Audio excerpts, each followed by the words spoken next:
Hi everyone, welcome to this new video lecture on Introduction to Cloud Computing. My name is Tesfaik Day.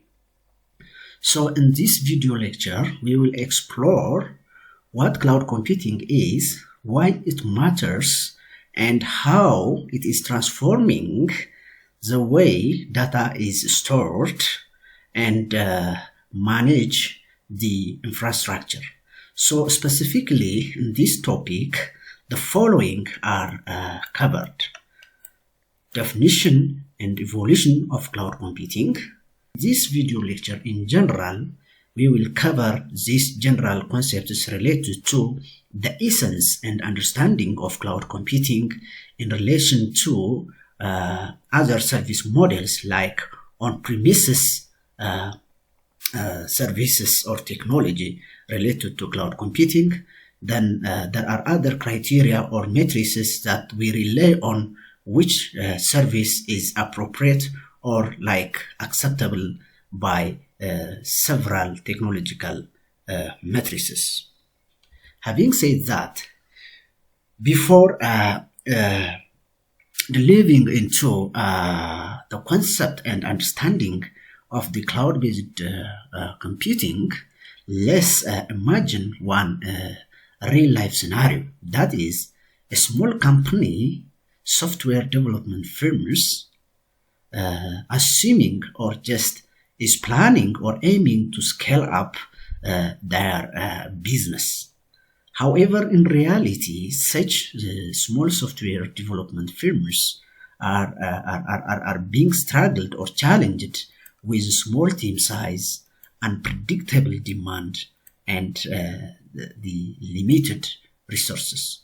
Of course, in reality, these factors or challenges or roadblocks are the real challenges in any technological deployment.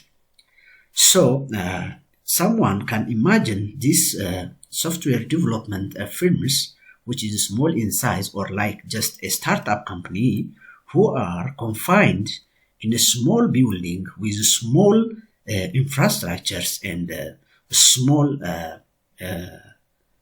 equipment which is needed to run the business, of course, the business of the company. So you can see the arrangement and configurations which is limited.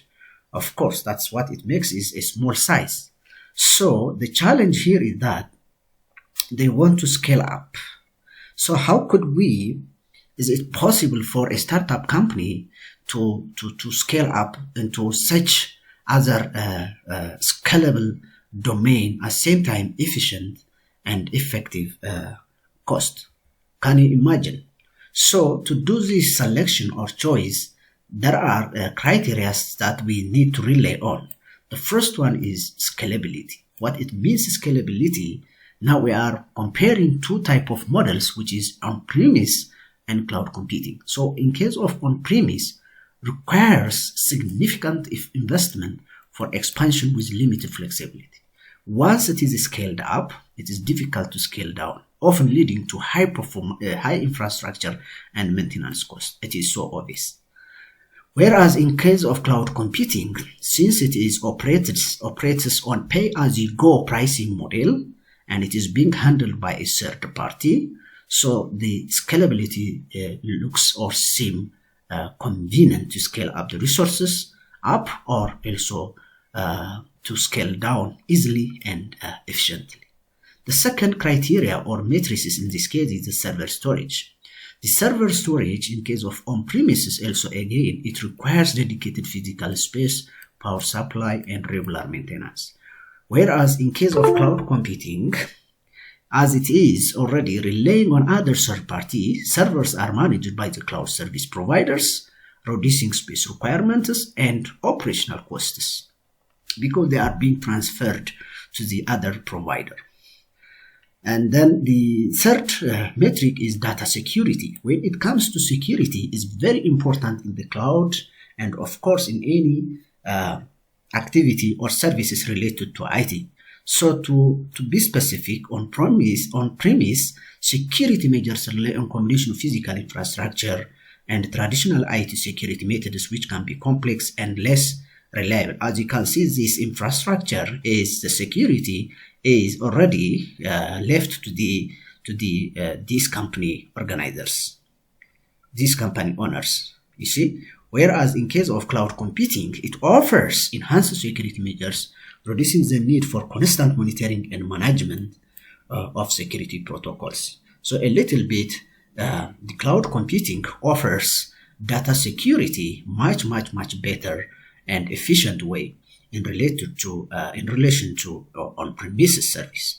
The other criteria that we need to make comparison is that disaster recovery. In case of on-premise, limited data recovery options in case of loss or system failure. Once this system is exposed or prone to some error or whatever, any failure, system failure, total collapse of system, then that there is no room to retrieve or to restore the entire content of this infrastructure. Totally, there could be a chance of total loss of data. However, in case of this cloud computing incorporates robust disaster recovery mechanisms, ensuring fast and secure data restoration. Above all, this responsibility is being transferred to the third-party or cloud service providers. And the last but not least important metric is that also maintenance. Maintenance for any deployment of technology, including cloud computing, is a key metric that has to be evaluated seriously. So in case of on-premise, it requires dedicated teams for software and hardware maintenance, which makes it to increase costs, which means expensive.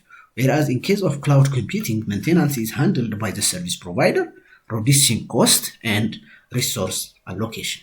So obviously now we can get back to the scenario which we stated about these small software development firms aiming with the goal, aiming with the aspiring with the scaling up the business.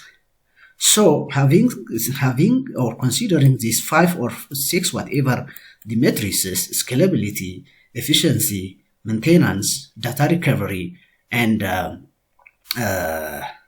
whatever the other criteria such as server storage, data recovery, in this case, it is now a must action to be taken to look for another decision, another option such that the cloud computing is the only viable option for this company, for these owners to make a choice in relation to the on-premises, because all the criteria that we have seen on is against on-premise model.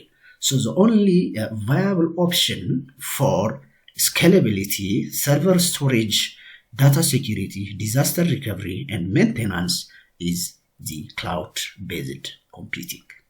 So obviously this enthusiastic and highly inspired team need to go to the cloud in order to scale up their business in a different dimension.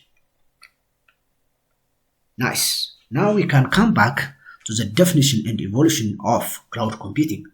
One can define now, based on these two models that we made comparison, the definition is easy now. We can recoin or reframe our own definition. So obviously, in the literature, there are two major perspectives regarding the cloud computing. From now, it is CC. So this cloud computing, according to the NIST, National Institute and Standard Technology, it is defining as the delivery of computing services. Just delivery of computing services. So these computing resources, of course, they are computing services at the same time. That is about delivering. That means the servers, the storage, applications, network, and other things in general, where the client is trying to utilize services from the cloud using the internet. So that is according to the definition for NIST and Microsoft. So let's see the two perspectives in separate way. According to NIST, cloud computing is defined as it is a model for enabling ubiquitous, convenient, on-demand network access to a shared pool of configurable computing resources such as network, servers, storage, applications, and services in general that can be rapidly provisioned and released with minimal management effort or service provider interaction. So you can see this is a very, very, very key point, which is with minimal management effort. So the management is, of course, is being transferred to the third party. That's why comparing to on-premises, based on the scalability, based on data security, based on data privacy, based on maintenance, is a minimal management effort for the cloud computing instead of the on-premises. So the key elements of the NIST definition for the cloud computing, it is on-demand self-service. What it means that users can automatically provision computing capabilities as needed without requiring human interaction with service provider.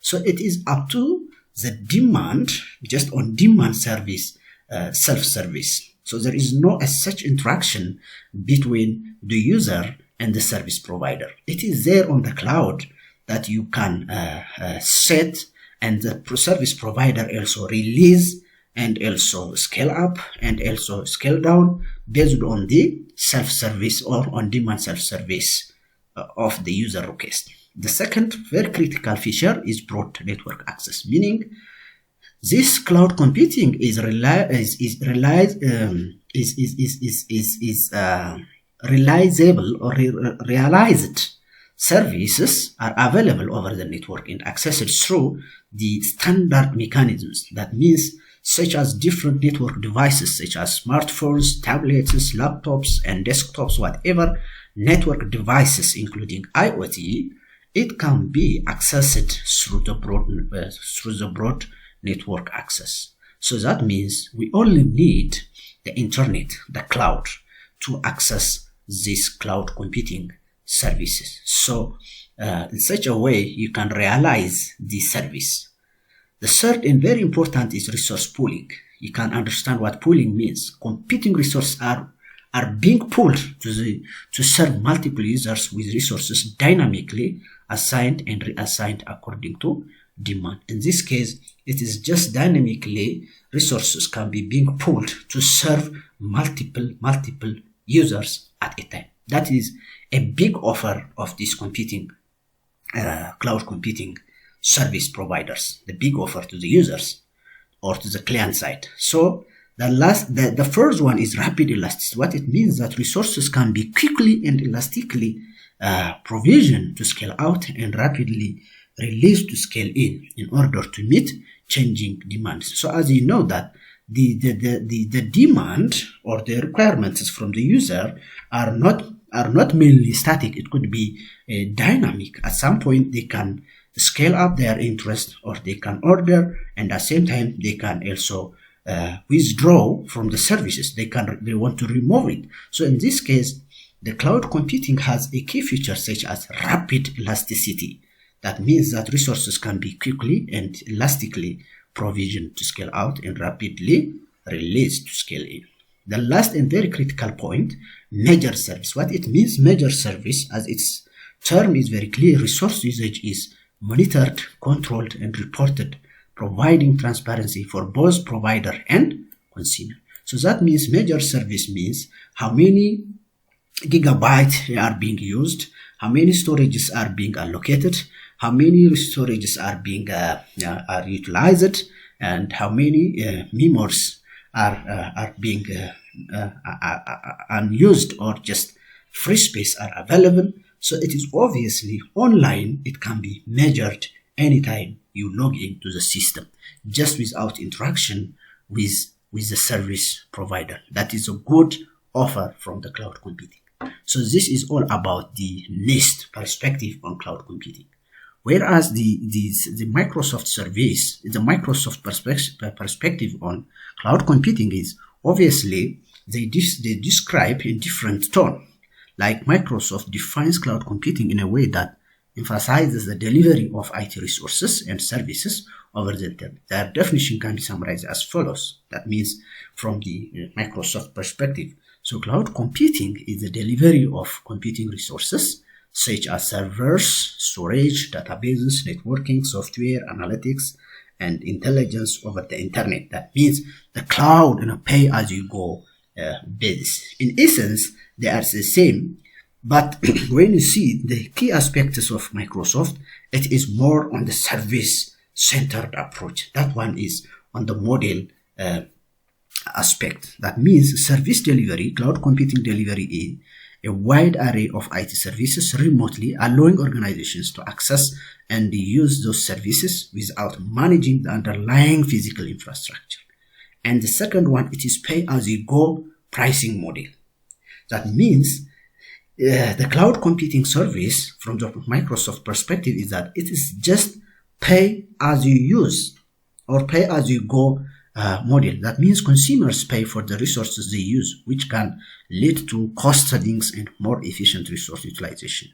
And the third one, scalability and flexibility, meaning cloud services can scale up or down quickly to meet demand, enabling business to be more agile and responsive.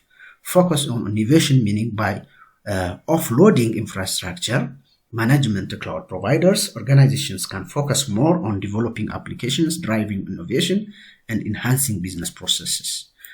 And the other one, global reach, means cloud services offer the ability to deploy applications and services globally, reaching users wherever they are. So what is the summary? The two popular views on cloud computing, NIST and Microsoft, we can make a summary as follows. That means NIST emphasizes a model with key characteristics like on demand self-service, broad network access, resource pooling, rapid elasticity, major service. It also categorizes cloud computing into various service and deployment model. Actually, cloud computing is divided into service model and deployment model according to NIST. Whereas in case of Microsoft, highlights the delivery of diverse computing services over the internet and the cost benefits of a pay-as-you-go model and the advantages of scalability, flexibility, and global reach. So what's the difference is that both definitions capture the essence of cloud computing. That is the underlying similarity between these two approaches, providing accessible, scalable, and efficient computing resources on demand, but each brings a slightly different focus based on the perspective and priorities of the defining organization. So that means it's just two perspectives. Okay, in summary, it is just two perspectives of coining or just defining just the same object, the same goal in different perspectives, which is driven from the organizational goals. Otherwise, both definitions captures the essence of cloud computing, which provides accessibility, scalable, and efficient computing resources on demand. That is, at the end of the day, the cloud computing target to be